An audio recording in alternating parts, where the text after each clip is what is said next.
Assalamualaikum warahmatullahi wabarakatuh. Perkenalan, saya Zuma Salsabina. Di sini saya akan menjelaskan mengenai jenis investasi beserta contohnya. Nah, tugas ini saya buat untuk menggantikan absensi pada tanggal 29 September 2025 mata kuliah Investasi Manajemen. Baik, selanjutnya saya akan menjelaskan mengenai pengertian investasi. Investasi yang saya ketahui yaitu kegiatan menanamkan sejumlah dana atau aset dengan tujuan memperoleh keuntungan di masa depan.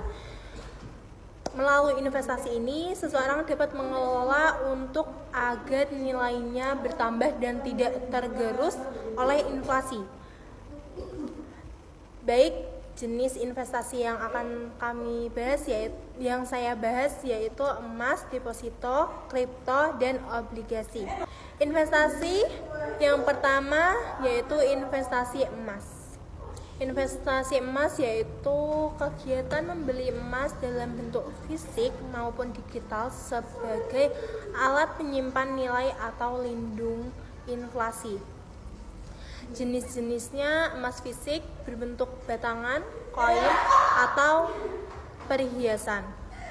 Yang kedua, emas digital. Saldo emas di aplikasi bisa dicetak jadi fisik. Yang ketiga, sekuritas berbasis emas seperti ETV atau reksadana emas. Nah, kelebihannya di sini tahan inflasi, nilainya stabil, bisa disimpan jangka panjang. Dan kekurangannya itu ada biaya penyimpanannya, risiko kehilangan, dan selisih harga jual beli yang sangat besar. Baik, contohnya aplikasi yaitu ada Indogold, tabungan emas digital bisa dicetak fisik, diawasi dengan BAPPETI, BAPPETI. Yang kedua, treasury, investasi emas mulai 5.000 dengan harga real time. Selanjutnya, investasi deposito. Investasi deposito sendiri yaitu produk simpanan di bank dengan jangka waktu tertentu dan bunga lebih tinggi dibanding tabungan biasa. Uang tidak bisa diambil sebelum jatuh tempo kecuali dengan penalti. Jenis-jenisnya yang pertama, deposito rupiah, disimpan dalam mata uang rupiah. Yang kedua, deposito valuta asing atau falas, disimpan dalam mata uang asing. Yang ketiga, deposito syariah, menggunakan sistem bagi hasil sesuai prinsip Islam. Nah, kelebihannya aman bunga tetap dijamin oleh LPS. Kekurangannya tidak fleksibel, harus tunggu jatuh tempo. Contoh aplikasinya ada Superbank, deposito digital dengan bunga tinggi dan aman. Yang kedua, deposito BPR by Komunal, menghubungkan nasabah dengan BPR bunga kompetitif. Yang keempat, investasi kripto. Kripto sendiri yaitu mata uang digital yang menggunakan teknologi blockchain untuk menjaga keamanan transaksi. Sifatnya terdesentralisasi, artinya tidak dikendalikan oleh bank atau pemerintah. Jenis-jenisnya yang pertama, Bitcoin atau BTC, kripto pertama dan paling terkenal, jumlah terbatas atau dengan 21 juta koin. Altcoin, kripto selain Bitcoin seperti Ethereum, Solana, Cardano. Yang selanjutnya, stablecoin, nilainya stabil karena dipatok ke mata uang fiat seperti dolar. Aplikasi dalam kehidupan nyata, yang pertama, investasi dan trading, jual beli kripto untuk mendapatkan keuntungan. Yang kedua, DEFI, decentralized finance, layanan keuangan tanpa bank seperti meminjam dan menabung kripto. Yang ketiga, pembayaran internasional, kirim uang lintas negara lebih cepat dan murah. Yang keempat, NFT, non-fungible token, koleksi digital unik seperti karya seni atau item game. Kelebihannya potensi keuntungan tinggi, global transparan, dan kekurangannya di sini ada resiko tinggi karena harga sangat fluktuatif.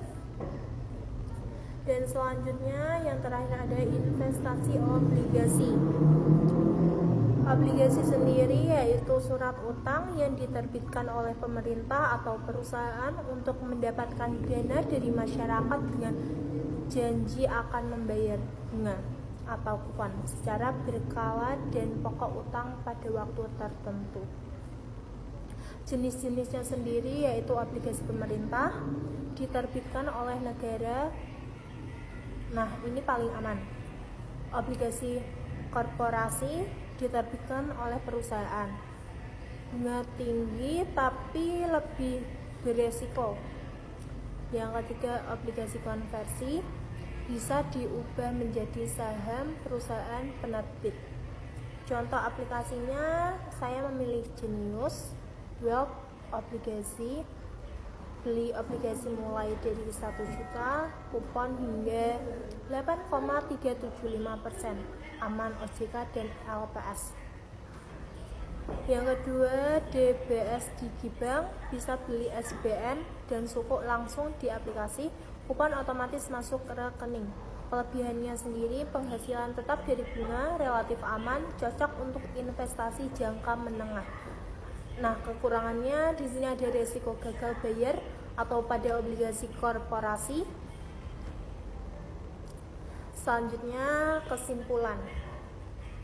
Setiap jenis investasi punya karakteristik resiko dan potensi keuntungan berbeda. Emas sendiri tahan inflasi, deposito aman tapi keuntungan kecil, kripto beresiko tinggi tapi potensial besar. Obligasi stabil dengan pendapatan tetap. Pilih investasi sesuai tujuan keuangan dan profil resiko pribadi. Investasi bukan hanya soal uang, tapi soal perencanaan masa depan. Mulailah dari yang kecil, konsisten, dan bijak dalam memilih instrumen. Jika saya memilih, yang kedua, jika ada pertanyaan, yang kedua itu jika saya memiliki dana 1 miliar, saya akan memilih 3 jenis investasi berbeda, yaitu obligasi pemerintah, emas digital, dan deposito berjangka. Tujuannya sendiri agar portofolio investasi saya diversifikasi, yang artinya tidak menaruh semua uang di satu tempat sehingga resiko bisa tersebar. Sekian dari saya, bila ada kesalahan mohon maaf. Wassalamualaikum warahmatullahi wabarakatuh.